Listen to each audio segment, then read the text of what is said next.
आप सभी को पता है कि फिनो पेमेंट्स बैंक में एईपीएस कैश डिपॉजिट को लाइव कर दिया गया है और इसमें बहुत ऐसे सीएसपी संचालक है जिसको पता नहीं है कि कैश डिपॉजिट किस प्रकार से करते हैं और इसमें कमीशन मिलेगा या चार्ज कटेगा।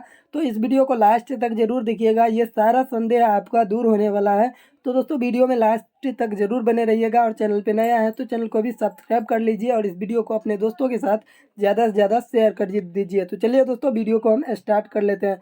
पहले यहाँ पे कैश का जो लिमिट है एईपीएस कैश डिपॉजिट ट्रांजैक्शन का वो हम आप लोगों को बताना चाहते हैं। देखिए यहाँ पे मिनिमम ट्रांजैक्शन अमाउंट आपका 100 रुपया होना चाहिए अगर किसी का भी एईपीएस डिपॉजिट कर रहे हैं तो। लेकिन यहाँ पे मैक्सिमम ट्रांजैक्शन अमाउंट आपका एईपीएस कैश डिपॉजिट का 5000 होगा। उनके बाद number of transaction per day, अगर पर डे आप यहाँ पे डिपॉजिट कर रहे हैं तो पर डे का आपको 4 ट्रांजैक्शन ओनली होगा। उनके बाद पूरे मंथली में अगर चाहते हैं तो आप मैक्सिमम 25,000 से ज़्यादा एईपीएस कैश डिपॉजिट नहीं कर सकते हैं।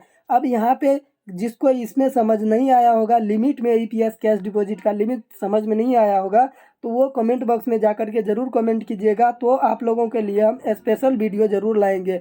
उनके बाद आपको यहाँ पे कैश डिपॉजिट होगा किस टाइप से, तो पहले क्या करना है, आपको अपने मोबाइल एप्लीकेशन को ओपन कर लेना है। उनके बाद आईडी को लॉगिन कर लेना है। आईडी को जैसे ही आप लॉगिन करेंगे तो यहाँ पे आपको एईपीएस का ऑप्शन दिखाई देगा। एईपीएस में जैसे ही आप टैप करेंगे तो यहाँ पे आपके सामने एईपीएस का पूरा स्ट्रक्चर खुल जाएगा, जिसमें आपको ऊपर में सबसे ऊपर दिया रहेगा AEPS cash withdrawal, AEPS mini statement, AEPS balance enquiry, AEPS statement, AEPS cash withdrawal ONUS, उनके बाद AEPS cash deposit ONUS, AEPS cash deposit. तो आप लोगों को क्या करना है, एईपीएस कैश डिपॉजिट वाले ऑप्शन पे क्लिक करना है। क्लिक करने के बाद आपको यहाँ पे बैंक का नाम सेलेक्ट करना है, आधार नंबर डालना है और यहाँ पे अमाउंट डालना है। अमाउंट 100 से कम नहीं होना चाहिए और 5000 से ज़्यादा नहीं होना चाहिए। पूरे मंथली में अगर कर रहे हैं तो आपका 25,000 से ज़्यादा का अमाउंट नहीं होना चाहिए और पर डे 4 ट्रांजेक्शन से ज़्यादा आप नहीं कर सकते हैं। उनके बाद जैसे ही आप नेक्स्ट करेंगे तो आपके सामने कुछ इस प्रकार का इंटरफेस आएगा,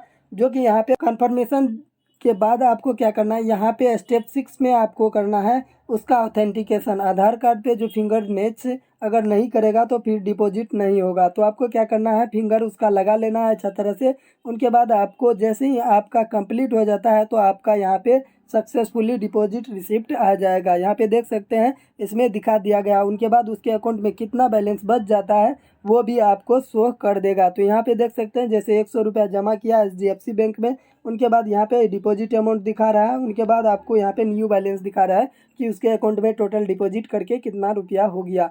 तो दोस्तों आशा करते हैं कि आप लोगों को ये वीडियो पसंद आया होगा। अगर आप लोग भी फिनो पेमेंट बैंक का सीएसपी लेना चाहते हैं तो आप लोग कॉन्टैक्ट कर सकते हैं।